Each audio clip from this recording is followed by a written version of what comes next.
Hello, welcome to episode 22 of Tangled Rights. I am Justin W. Wilson, Esquire, and my extremely dapper friend over here is I'm Christopher Lloyd, Shane D. Christopher Lloyd Cox. Yes. Today, Esquire, still an attorney.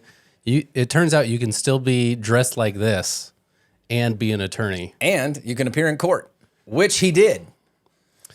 So Judge Goodman loved it. we had a little bet. Everyone, your cane fell over. Austin, quick, pick it up. My cane fell over. Look at it.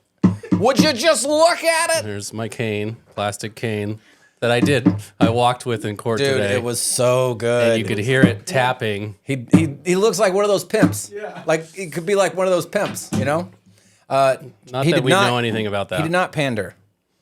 We don't do that. We don't condone that activity. However, what we do condone is following through on bets. Shane. I did follow through. I'm here and I followed through. I didn't fall out like some of your friends might have in the past on bets. No. Should I show him? No. It's right there. It's not a big deal. Just what it says is not appropriate. So I got someone's nickname tattooed on my stomach from law school with I got a big chest tattoo. At Syracuse? At Syracuse. And it was because he was kind of like a frenemy. And his nickname was not polite. I gave it to him because I didn't like him. His name started with a K. And so I tattooed a word on me that starts with a K that normally starts with a C.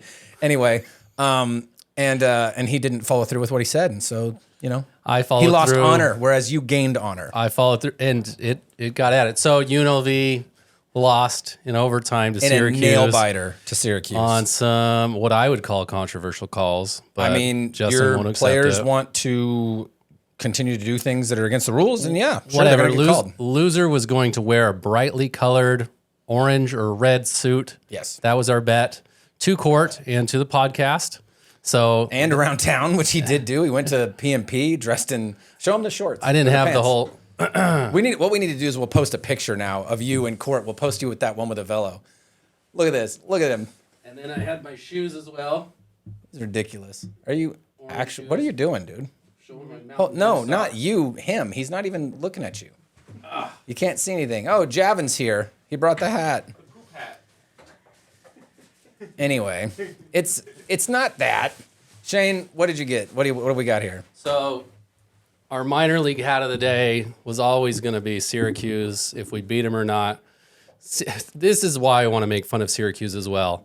They're the Syracuse Mets. They used to be the Syracuse Chiefs. One of their special edition hats is a local food, Syracuse salt potatoes. Syracuse is known for boiling potatoes with butter and salt. Can you name a more white food that does not have any flavor? It's going to be delicious, but corned beef hash? That's like British. That's as white as it gets. I think British people invented whitedom. Salt potatoes. I don't know. Anyway, Syracuse won. It was a good game. He doesn't like it because they lost, but here's the thing. What, your team let 46 points get scored or something? Collectively, there was almost 100 points scored in the game. It was ridiculous. Okay, well, that's the context behind this. There's our hat, too. He looks awesome. Yeah. Oh, the frills are on the sleeves. Yeah, so we had to go places. Everybody, Amazon, Party City, a tux rental place here in town. It was fucking brilliant. The judge was ecstatic and just laughed and said I made his day. Yeah. And everybody that saw him was pleased. I had some people who wanted to take pictures with me. Did they really? Yeah. Oh, yeah. I guess I'll take in a couple of the people. Yeah, we got some folks taking pictures with them. We'll post a couple of them. It'll be great. So UNLV, come on, let's live and learn and let's get back there. Captain of the UNLV team when it's clutch times, and you got to stop them, but not commit penalties. Don't do that on third and long, buddy. All right, we are not a sports podcast, but we still like sports ball. We like sports you balls. You also have an accessory there. What do we got in your pocket? Oh yeah, that's true. From a client, ordered us a knife with our logo on it. Just want to say thank you to Anonymous. He likes to remain anonymous, but he's a really cool guy. Gave us this cool and here's the neat thing. Knife with a sheath. It's one of these sweet little daggers. Hold it just like so. But it's made entirely of some kind of plastic. So it's really good. Neat. Thank you, anonymous client. We each got one, but we only brought one today. Mine's in my office. You can always give us gifts if you're our clients. So thank you.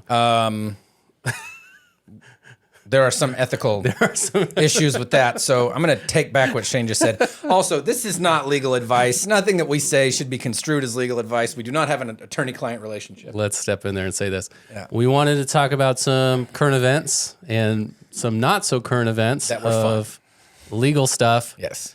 One thing you guys probably hear a lot is there needs to be competency or a competency test. Somebody has to be found competent to face trial.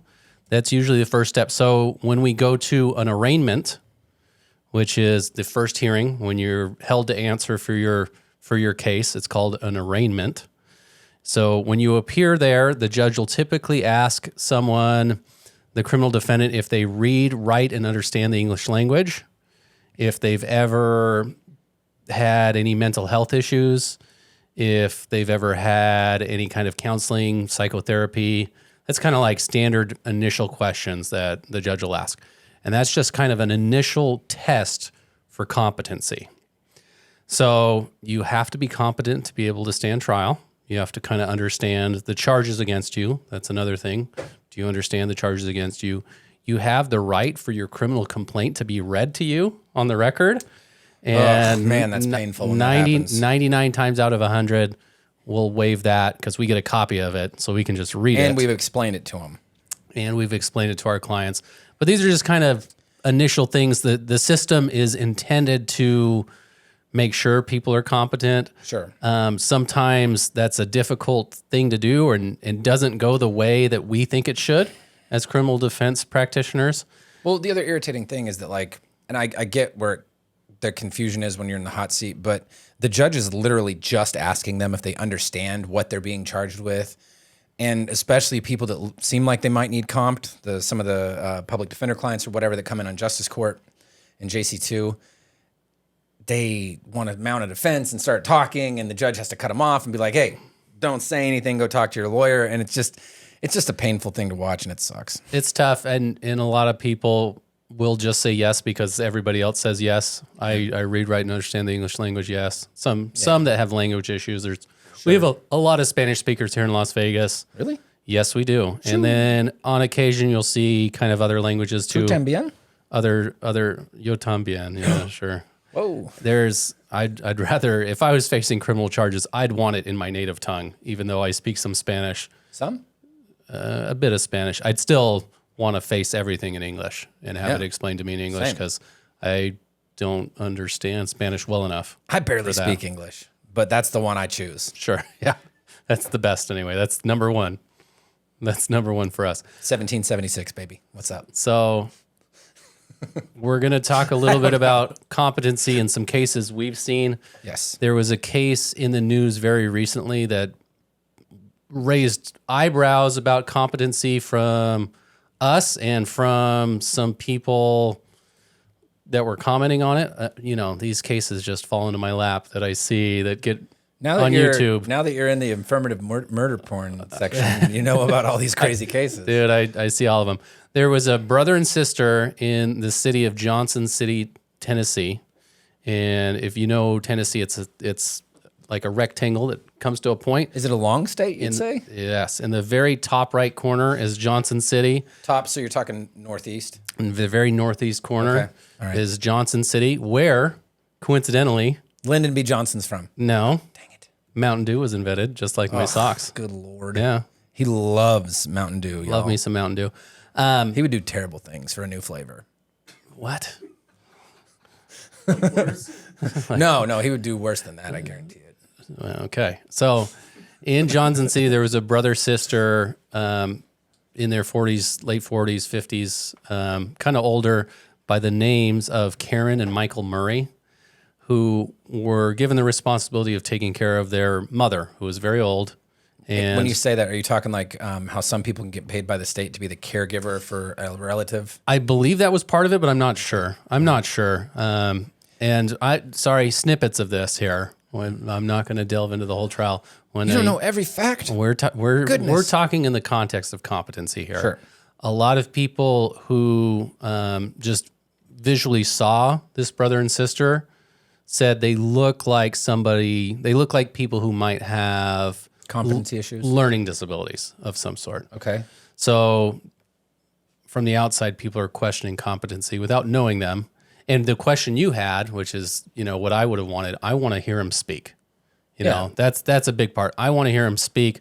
I scoured the internet to see they didn't testify in their own trial. It looked like if they didn't say anything, not even at sentencing, anytime, that also raises some red flags to me. They said nothing at sentencing. I mean, obviously you don't have to speak, but 9 times out of 10, it seems like at some point the defendant will say something, Well, let me talk about the case because I think that's important. Sure. So they were tasked with taking care of their mother, and eventually their mother was found dead in their home.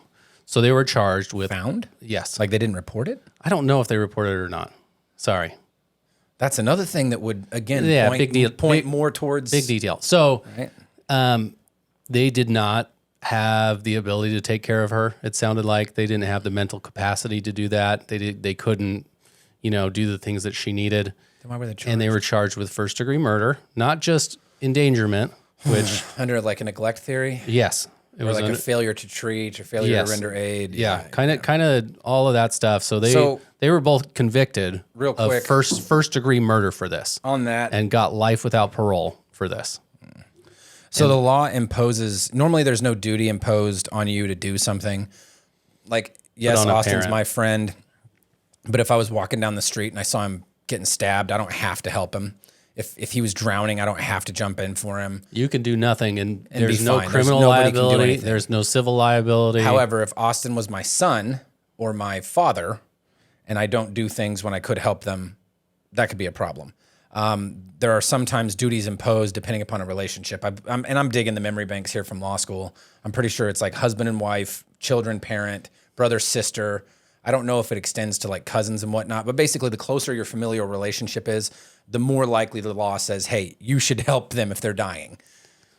Yeah. So in this defense, a lot of people questioned if they were competent. We never know. Like, we're never in these rooms having this conversation.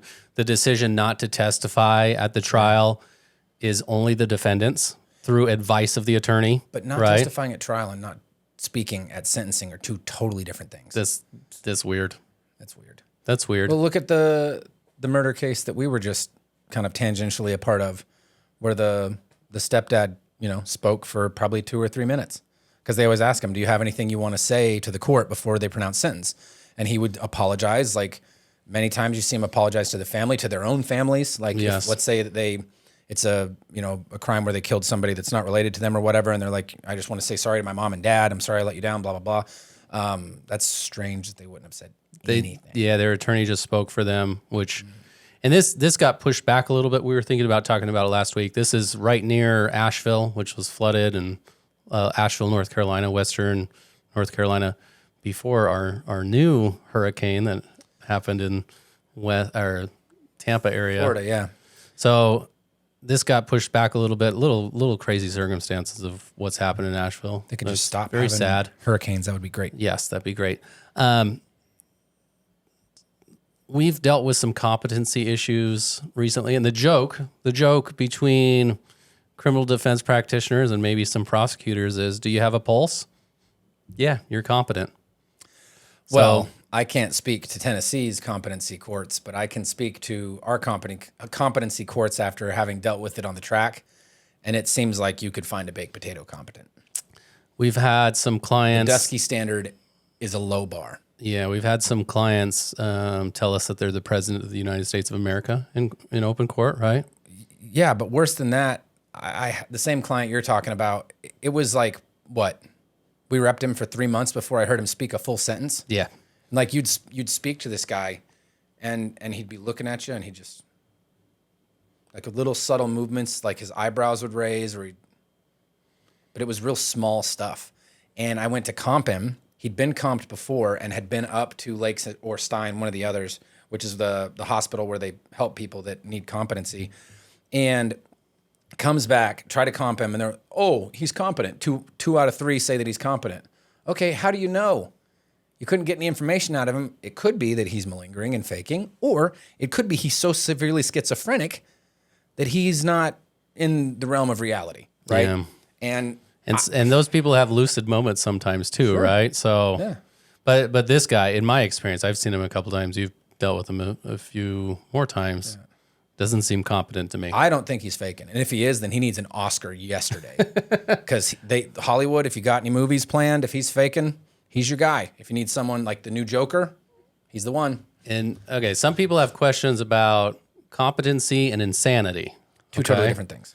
Well, let's talk about them then. Competency is, you're looking at competency more in the short term, right? Are you competent to stand trial, right? Do you have the capacity and ability to understand what's happening and the ability to aid in your defense? And that seems to be more along the lines of what like the bigger problem is with these competency cases. They can't help the defense. He couldn't help me at all. He couldn't even tell me what happened.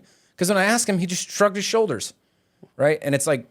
even in the confidence with you. Yeah. You know. And honestly... what happened? Yeah. It was just a weird situation. You know, you're not getting any help from him. And it's like, I'm trying to help you. You can't help me. Whereas insanity is a full-on excuse, right? So there's so many different versions of this. You can deal with it with intoxication. And when I say excuse, it's where they excuse the conduct terminally because of the mental state of the person, rather than you're trying to fix the person to make them be able to stand trial for what they did. So insanity is something that, you know, is a bit higher of a bar, but it's also something that can completely eliminate their culpability. We had another one that we were sitting in court for and saw somebody's competency questioned, and I can't remember everything that this guy said when he stood up. We'll paint the picture of the courtroom here. We have the judge kind of, you know, up on her stand with her staff sitting next to her. And then on one side or the other are the inmates. Usually we have in custody defendants who get called to court, get brought over to court. The jail is right next door, has a tunnel to the courtroom, and they're taken kind of through the back rooms, side rooms to get up there. And there's only special courtrooms that are equipped to deal with this. There's only special criminal courtrooms that have these in custody defendants. So they're on one side. As attorneys, we're allowed to go talk to them. No other person can talk to them. It is a crime if their family members try to talk to them there. You usually don't get charged with it. They'll just get kicked out. And then the inmate might get sent back and punished or whatever, but they're not going to get charged with it. And they do the court marshals do a good job of, you know. They give you a warning first and they'll shut it down. Yeah, they'll kick you out of the courtroom for trying to talk to them. Yeah. So we can talk to them. And they're just sitting there kind of waiting for their cases.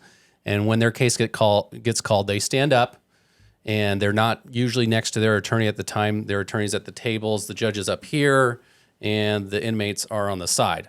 So this was the last inmate that was there, and we just kind of, you know, listen into things. And then they stand up, and the attorney says, well, I have some concerns about competency. We need to send him to get checked for competency.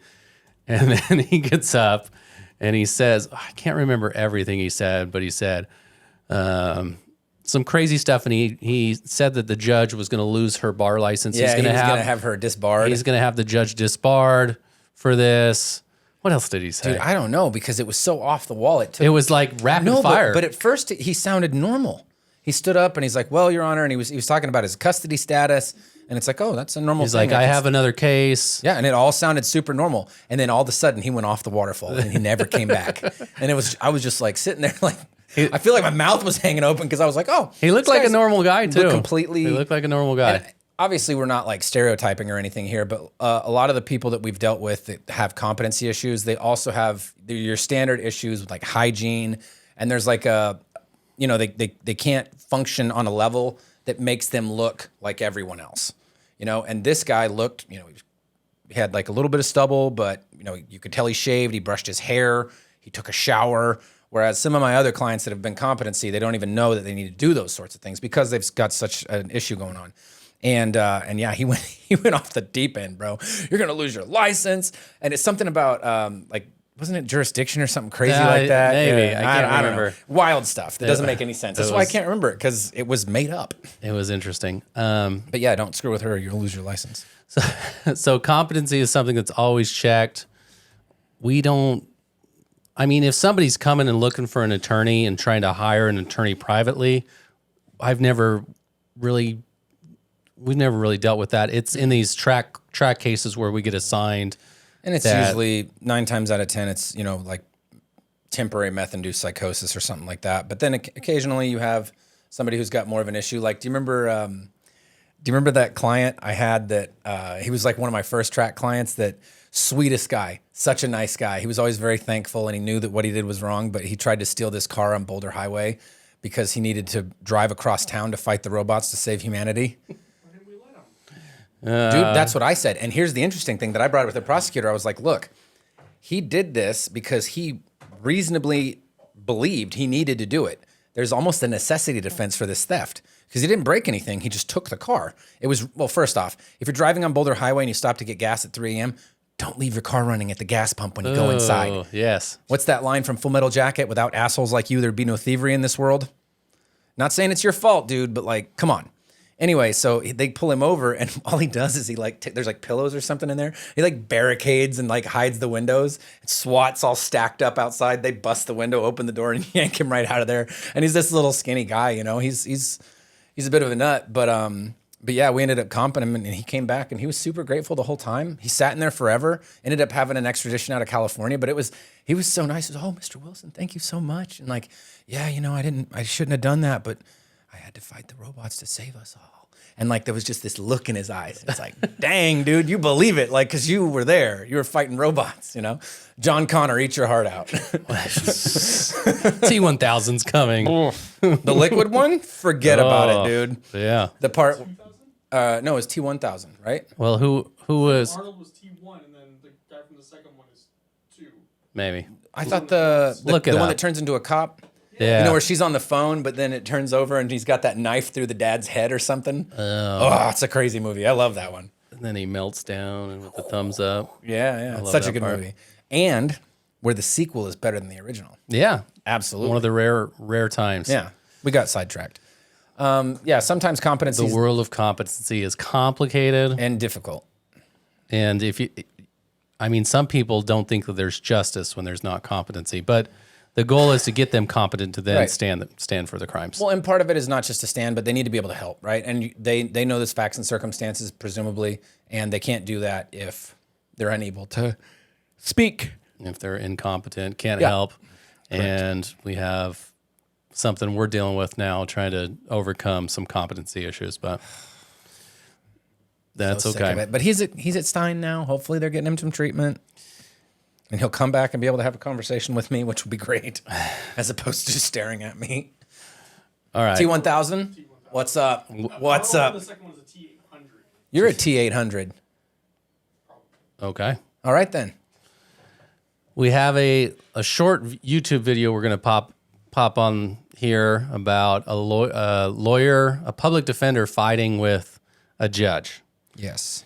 Because whether judges like it or not, criminal defendants have the right to a public and speedy trial. It is actually an amendment in the Constitution. Oh, Bill of Rights. Whoa. Yes. Penumbras. Yeah. Well, that's not penumbras. That's actual rights. That's in the and they're not tangled. These rights are not tangled. They are straight and laid out. And it's like you have a right to a speedy and public trial. Should not be tangled. So this was in, I think it's Brevard County, Brevard County, Florida. Go figure. And the public defender was named Andrew Weinstock, and John Murphy was the judge, Honorable John Murphy. So we don't know how it works in Florida, but here, public defenders are often in the same courtroom. Because they have a docket. Because they kind of have a docket, so they get assigned the same spot usually. It looked like that here because he went up for a couple of people and they were having issues. Like the long and short of this is that there's a long relationship. Well, usually. And the court's calendar for that particular trial, like if you set things on this day, the trial that you're going to have for misdemeanors or whatever is usually around the same day. So like, especially in like DUI court or whatever, when they set them out and it's all from the same day, you have an initial arraignment, you waive reading, you set for bench trials on this day until it stacks up and then they move to the next day or whatever. But as long as it's within the speedy trial time. Well, the first couple cases, they kept being, hey, we're starting to get full, but we understand you've got to invoke, whatever. Then on this particular one, he kind of has an attitude because it looked like they were getting more chippy at each other. And he's like, well, you do what you want to do. And this is the public defender talk. And he's like, but we're not going to waive. So the judge really wanted Yes. the criminal defendant and To waive attorney the to speedy waive, to give up his rights for a Right. speedy trial. Because of the calendar. Yeah, because of the calendar, even though you have a right to that, the judge can get mad at you. I guess he's allowed to be mad at you for that. It shouldn't change his decision-making at all, but who's to say that it won't, Sure. you know? And this has also happened a little while ago. Let me see what year this was. Oh, it doesn't say. But I'm going to read some quotes from the interchange. So as soon as the public defender was like, hey, you know, I'm not waiving, do what you want. Then the judge said, you know, if I had a rock, I would throw it at you right now. Stop pissing me off, just sit down. The public defender responds with, you know, I'm the public defender. I have a right to be here and I have a right to stand and represent my client. The judge then, there's nothing alleged, it's on video, challenged Weinstock to go back, or what one of them said, what is it? If you want to fight, let's go back in the hallway and fight. The judge gets up and the public defender says, yep, let's go. And then when they go back, you can't see anything, but you can hear the audio. And you hear like, old men fighting. And he goes, you want to fuck with me? And then you hear punches and stuff. It's brilliant. He said, if you want to fight, let's go out back and I'll beat your ass. The judge is quoted as saying before the two men walked out of the courtroom into the back hallway. But you can hear the fight. Let's see. Weinstock didn't think there'd be a fight, according to his supervisor. He simply figured the two men would continue to talk or argue. There, however, were no words exchanged before Murphy allegedly grabbed Weinstock by the collar and threw several punches. So the judge started it. The judge started, and the judge was super aggressive. We don't know what ends up happening out of this, but it's Here's the best part. You shouldn't be forced to waive your right to a No. speedy trial. Here's the best part. After the alleged attack, Murphy went back into the courtroom and finished with his rulings, but not before exclaiming, I will catch my breath eventually. Man, I'm old. The judge was not arrested. He had no criminal charges filed at the time that this report was done. This was a while ago. I think it was a couple years ago. I don't remember. I remember when it like made the rounds. I don't see a date here. Well, and we looked at speedy trial in the state of Florida recently from the suitcase murder, whatever her name is, Sarah Boone. Yeah. And so if my memory serves correct, you had to be tried within like It's like 170 days for felonies and 170 days for felonies from the initial appearance, from arraignment, something like that. 90 days of arrest if the crime is a misdemeanor, or with 175 days of arrest if the crime is a felony. So I don't fast. get the feeling from our judges that they get upset when we invoke speedy trial right. No, I just did one on the case with the HIPAA stuff. I know, yeah. So And that's 60 days, like from the time, but that's from the time of arraignment in district court. So you have your preliminary hearing in justice court, which gets you to district court, and that took what, 4 months? that was a long one. Yeah, because we kept continuing to try and work it out, and then whatever happened. Didn't work out. Didn't work out. So then we just set within 60 days because it's like, look, Let's get this trial going. what's up, boys? Yeah. You're the ones that are going to lose. No. You want to win, Shane? Do you? Yes. Put Justin in. What's up? Hey, that's going on the billboard. I had to change hats. That hat's a little too tight. Sorry. Let me see it. Hurt my head. It is kind of small. What was it, like a 7 1/4 or some shit? Yeah, it's kind of small. Yeah, it just sits on top there. So you can do it like this. What?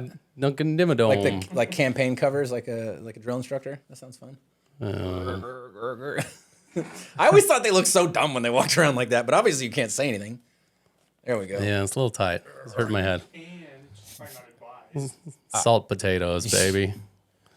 Are you gonna eat some now? Are you gonna make some salt potatoes? Yes.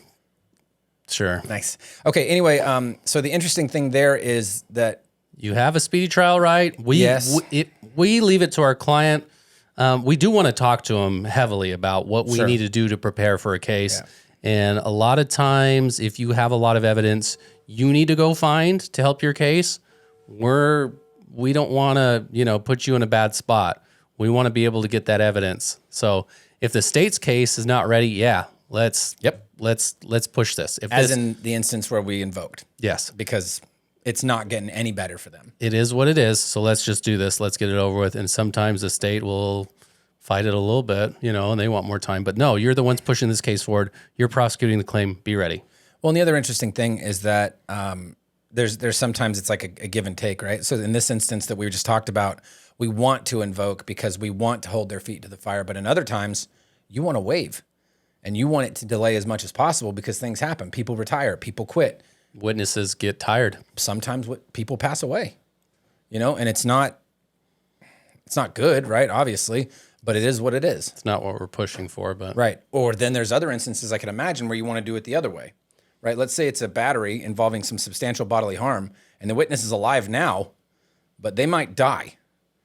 So it could transfer, like if that could make your case worse. Yeah, if they die. Yeah. So sometimes from their injuries, sometimes maybe you want to just take that bat with substantial instead of a second degree or whatever.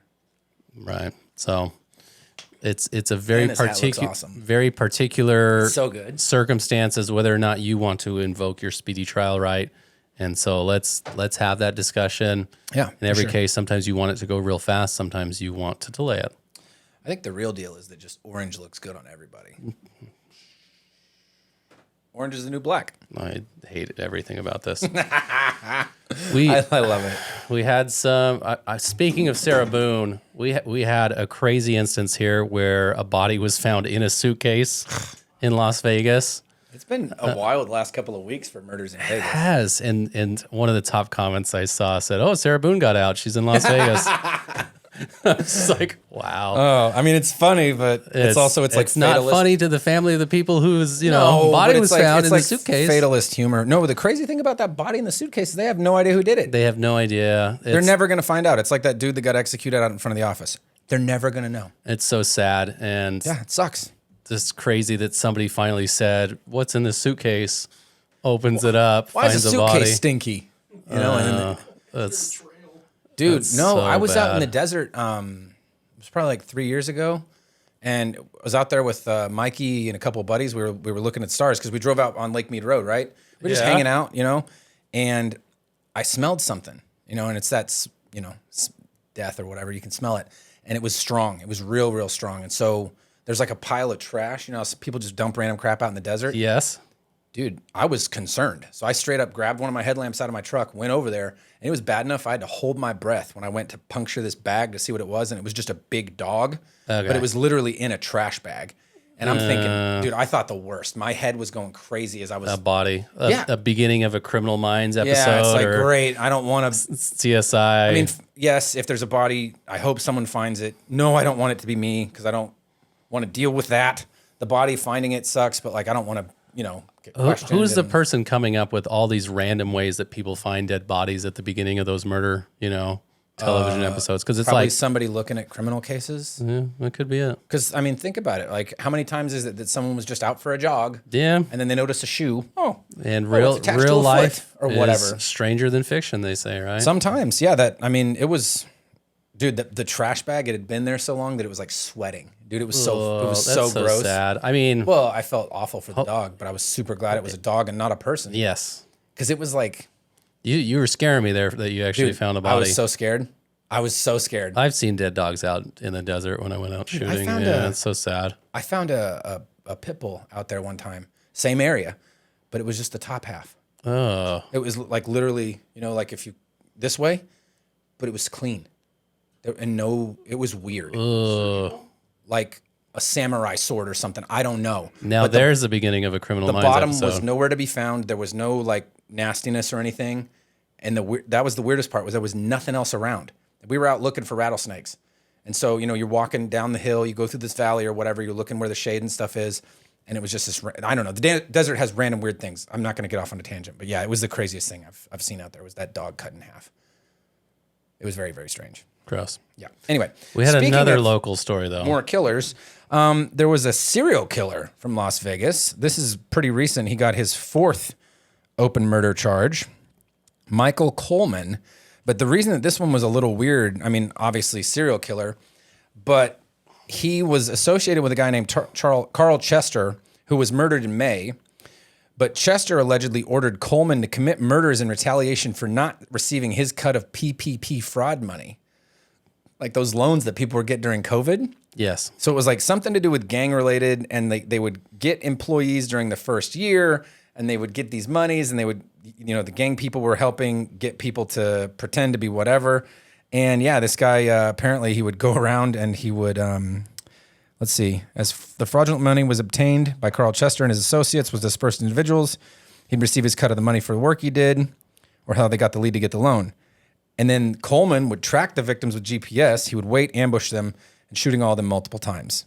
And so this is what he did. He killed 3 men and 1 woman. He was accused of injuring a bystander in one of the shootings. But yeah, he would follow him around, wait for him, and then just, it's crazy.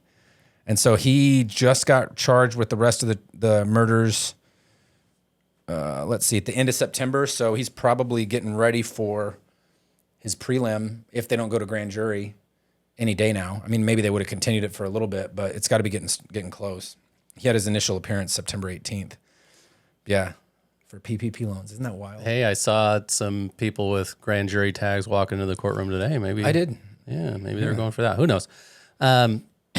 This is insane. We've had a few stories. We're on some listservs for some criminal defense attorneys here in town, and we see emails being traded back and forth about stories of success cases. We saw a recent one that was a murder over some weed pens that was like $200. Some young teenager killed another teenager over $200. Not worth it, kids. That is not an amount of money that is worth someone's life. But there was some arguments of self-defense there as well. Sure. But the initial interaction was about a fight over weed pens. $200 worth of weed pens, also, something like that. Weed's legal now, dude. It's just like back in the day. You used to not be able for to pay kids. Not for kids. You used to be able to pay a dude at a gas station as he was going in to buy you a 30 rack of Keystone Light. Shout out. I'm sure you could pay just someone Kansas to go in. Things. Yeah, hashtag just Kansas things. Also, Miller. Miller High Life. Living the high life. Champagne of beers. Hey, Kamala just was drinking one on TV. Dude, she's on so Stephen relatable. Colbert. She's so relatable. She's so relatable. Just drinking a Miller like one of the guys. Just one of us. Just a regular person. Not a corrupt cop. The campaign trail is just, who can be more likable. Can it be over, please? Don't talk to cops. Kamala's a cop. She was a prosecutor. Anybody look it up. Yeah. Anyway, the wild thing about this guy that I was reading about is that he had all these photos in his phone where he was like tracking the people. He had the GPS tracker where he was following them, but he was also taking pictures of them. And one of the things makes it look like he was taking pictures like, hey, I'm about to go smoke this fool. Like he was keeping track of it for his boss. Smoke this fool, let's translate that into plain English. I'm going to go use a firearm to shoot him until he is dead. That's what that means. That's what he wanted. PPP loans were big bucks, and people could make up stuff for whatever they wanted, and they thought it was free money. And then guess what? The state came back and started prosecuting a ton of people over false PPP loans too. So this one guy, one of the victims, was shot inside Teriyaki Madness on Charleston Boulevard at Town Center Drive. Oh, nice area. The employee was also shot. In Summerlin. The employee is a witness? Yeah. Oh, I didn't hear about that. Usually you hear about them that was Summerlin November murders. 23 of 2021. So it's like in the midst of COVID. Oh, okay. Another one was on Martin Luther King Jr. in Lake Mead. He was killed outside his home. And then there's one more. MLK in Lake Mead. Okay. Fort Apache and Mountain's Edge. Oh, wow. So he was all over. I mean, who knows how he was finding these people. But, he was looking them up, getting involved with them with the gang stuff, and then getting these PPP loans, and then going out and... Man, sometimes we see small crimes can snowball into large crimes. So doing some fraud, that's light stuff. Murder, though, they take that pretty seriously. Well, the fraud is pretty serious, too, because you're defrauding the federal government. So when you start talking federal... Sorry, I was just... He's being... They prosecuted those mostly in the state, though. Really? Yeah. Oh, I saw the a lot of AG's them. got them. Yeah, right, the Attorney General was prosecuting a ton of those. There was an attorney who I saw this morning, and he was in trouble for that, too. So... This guy was also arrested after a standoff. The Coleman, the dude who's wanted for these 4 murders. That'll be an interesting case. Hopefully he stays alive while he's in prison, because he could turn on some folks too, potentially. Whoever hired him could be culpable as well. And the guy that hired him's dead. He was murdered. He was murdered by him? No, somebody else. Oh, there's deeper webs there. Live by the sword, die by the sword. Yes. So yeah, it's a pretty crazy case. We'll be tracking that then. Mostly just wild, not just because he's labeled a serial killer as opposed to just like a murderer, which is a little bit different. I don't know what the requirement is. I think it's 3. I think 3 is the. Isn't that right? You would know. Serial killer. You're into all that weird stuff. Your hat literally says spooky with a skeleton shaka And his bra shirt on says it. "Calls from Beyond." Creepy. All right, Austin. Groovy. Come up with a listener question while we talk about the Menendez brothers. No, I do have one. I have to put it in there. Okay, put it in there. Photos too. Put it in there right now. Put it in there right now. We wanted to talk about, I've been sucked into the Menendez brothers trial. This is a big thing going on because Netflix, whenever these Netflix shows get popular, people start talking about all this stuff. There was a recent series, which was a dramatization. Is it like a docudrama? This wasn't really a docudrama. It's just straight up just the story. Oh, okay. Just But acting. it wasn't like the O.J. Simpson thing where they had Cuba Gooding Jr. playing him, but it was like replaying exactly what happened with actors. That's what they're doing. Yeah. Okay. But Isn't that a docudrama? I don't know the distinction, Or but whatever. Anyway, continue. Sorry. But the brothers have come and said that some of this stuff is just wrong in this series. And then How could they do that? They're in prison. Netflix also did a documentary about it. Just a straight documentary, just a movie, a 2-hour movie. And Netflix is also podcasting in line with some of their documentaries. Okay. So they had a 3-episode, it's like 3 hours, and it's the first time that the Menendez brothers appear and talk about the murders. So we'll take you back to 1989, which I believe was the year this happened, 1989. I was alive then, Oh, me too. Barely. but I mean, I don't think I was making memories yet, but I was here. I was born in 87. You're 86, right? So Quit making that face. When were you born? 97. Jesus. I know he's younger than I us. turned 27 last week. Like, what are you What's it like to have all your youth and like your whole life ahead of you? So the Menendez, frightening? there's so many bad decisions that he can still make. Hell yeah. The Menendez brothers became a famous case. Their dad was born in Cuba, came to the United States, sent to the U.S. by his parents to kind of give him a chance, at life. Why would he need to leave Cuba to have a chance? No, Because he was fleeing communism. yeah, or whatever. We're not talking about that. He does make something of himself. He becomes a high-ranking official at a record label, RCA, That was a big label back then. and then he buys a huge house in the LA area where he eventually ends up. Los Angeles. Meets his wife in college. She's white. He's Cuban. Very rich. They have 2 sons who are about 2 years apart in age, and seemingly successful. They're trying to be good tennis players, get into good colleges. Wimbledon? One goes to Princeton. I think he's accepted into Princeton That's a good school. or Columbia. One, I don't remember which one specifically. Those are Ivy Leagues, right? I think it was an Ivy League Ivy League school. adjacent or something like Something like that. So the older son gets in there. So everything seemingly, that. Going great. if they were posting on Facebook, this would be the great family that they are. Living the American dream, too. Until all of a sudden, dad and mom are found dead, shot by shotguns in their house. Multiple bullet wounds. Well, they're not bullets technically, are they? But Well, it depends on buckshot. what kind of round. Oh, it was buckshot. Buckshot, yeah. It was buckshot. Bombaclot. So lots of holes in their bodies, face, neck, shot kind of everywhere. I think they had 6 or 7 rounds or shells into each of them. So at first they didn't know who did it. Had no idea. They thought it might have been a mob hit. They thought it might have been related to something else. Did not suspect the sons at all. The home was $5 million that they lived in. In that time too, right? Which means it would have been 20, 30, 40, 50 million now. a lot. Crazy house. And that's why no neighbors heard. The sons tried to go to a movie and get a movie stub to have an alibi, but they wouldn't give them their ticket. So then they went somewhere else and went to a restaurant. Then they came home and they had to be the ones to call 911. They admit later that they were the ones who committed the murders. At first, they tried to hang low. They were spending a lot of money because they got kind of a hold of their parents' finances. Wasn't there like a trust fund or something? So there was a fight about their will, and supposedly their dad was threatening to take them out of the will. They find the will, and they're actually in the will. So there's a lot that happens to do with this murders. a lot that's found out. When the criminal case eventually starts, it comes out that there's an allegation that these boys were being sexually assaulted by their father from a young age. So, sorry, I was trying to find something. It says that they shot the father and mother a total of 14 times with that shotgun. And reloaded. One of the sons went out to the car to try and reload.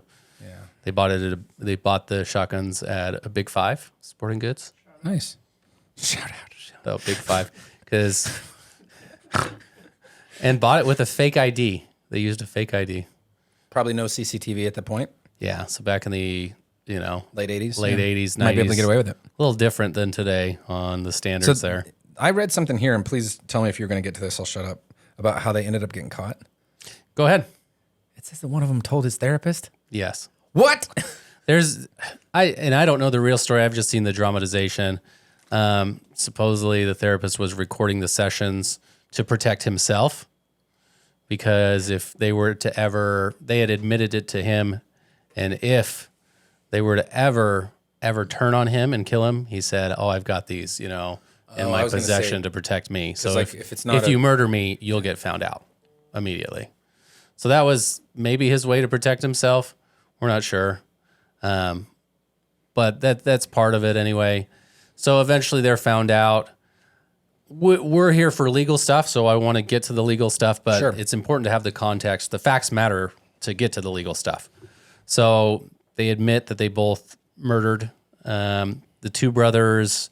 Who's more at fault for this, or who's primarily responsible, if there is one, is a big question. Sex assaults perpetrated by the father are a big question. But then a counter question is, why did you shoot your mom? Why did you bring your mom into it? Why was she involved if she's, an innocent person? Because she was complicit. Maybe but there is an argument that she was complicit and allowed it to happen and took the father's side.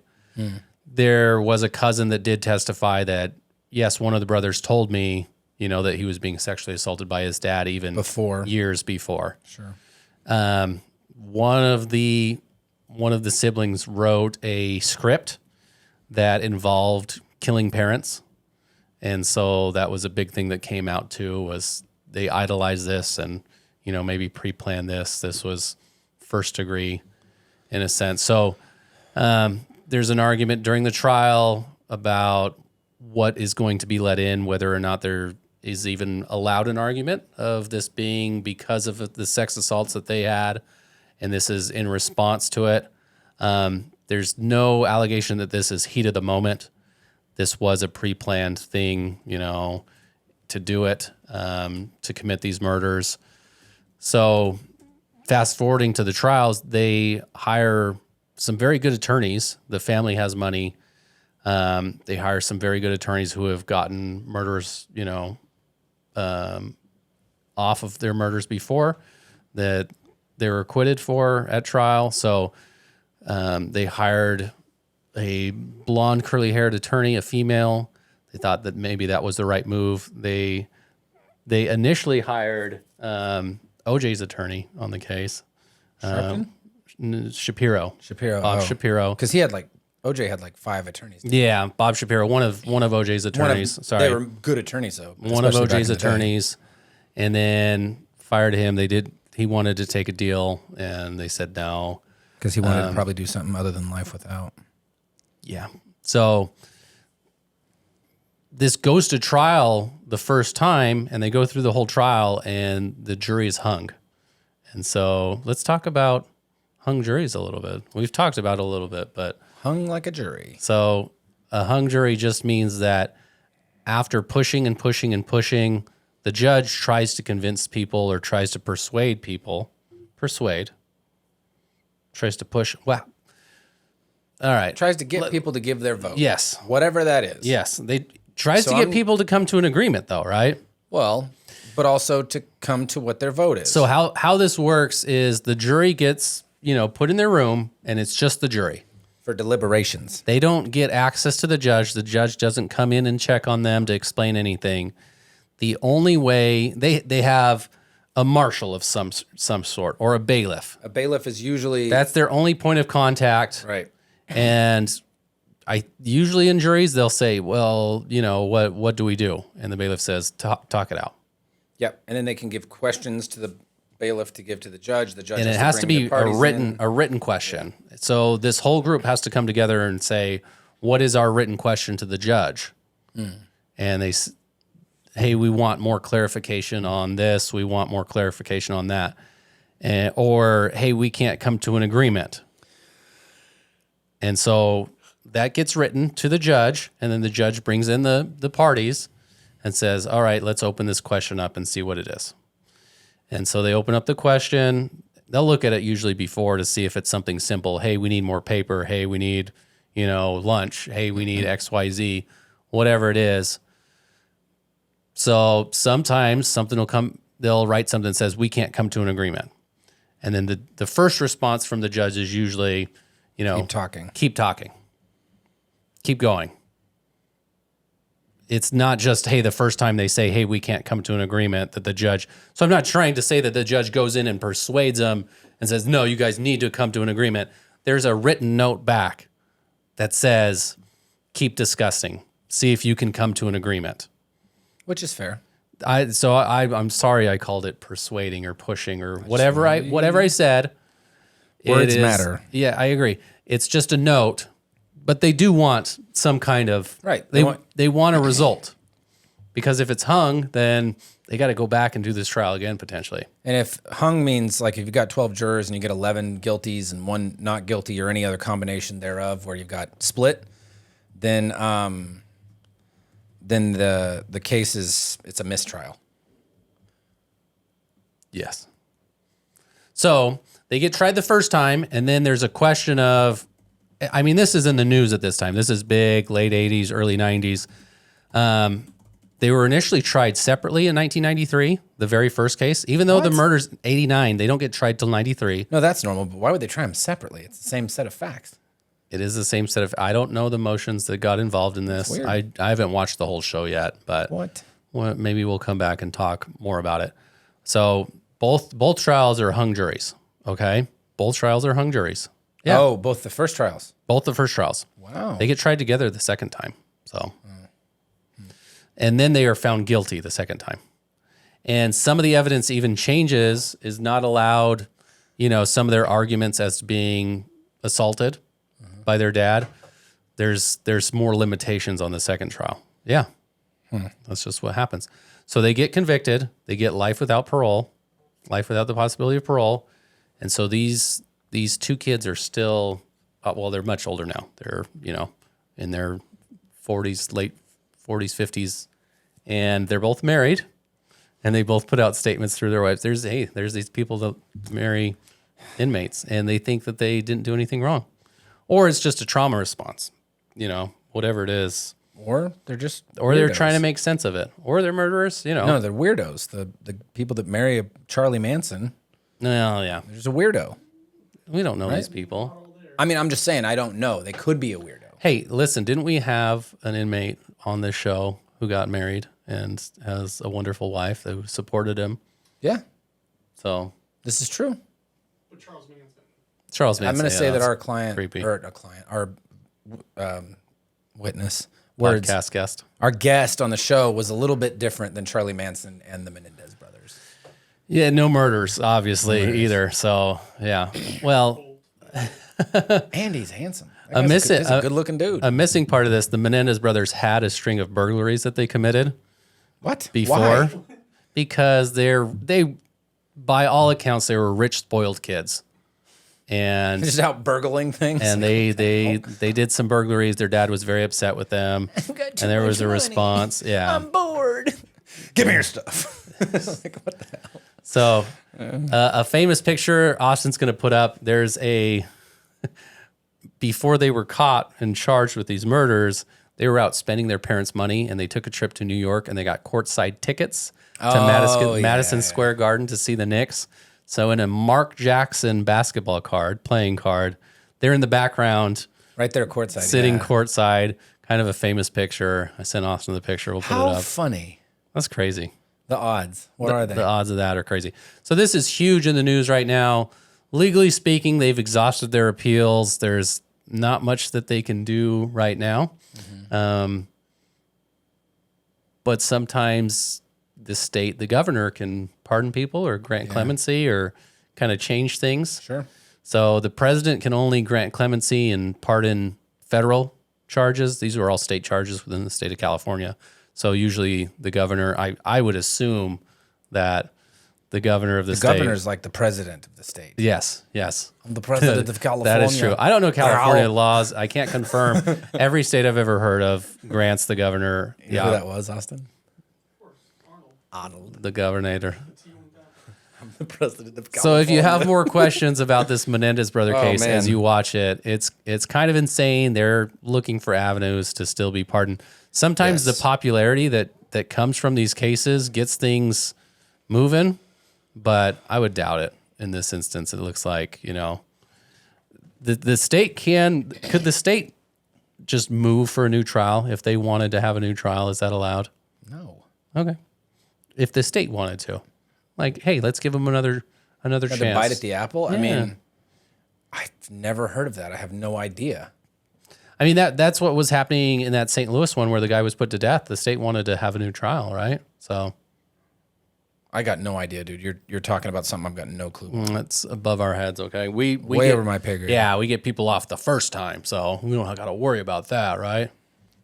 Something like that.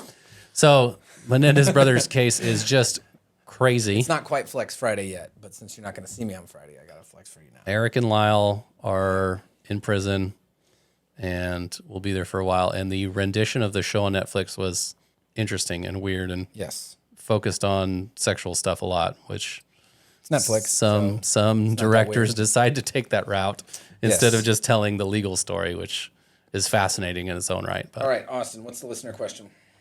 I put in there, somebody sent this to me from Facebook, and it's somebody that was in Helene.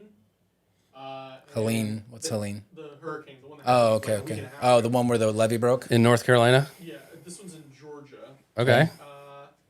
They said their landlord is making them pay rent, but the house has gigantic holes in the roof from the hurricane. Interesting.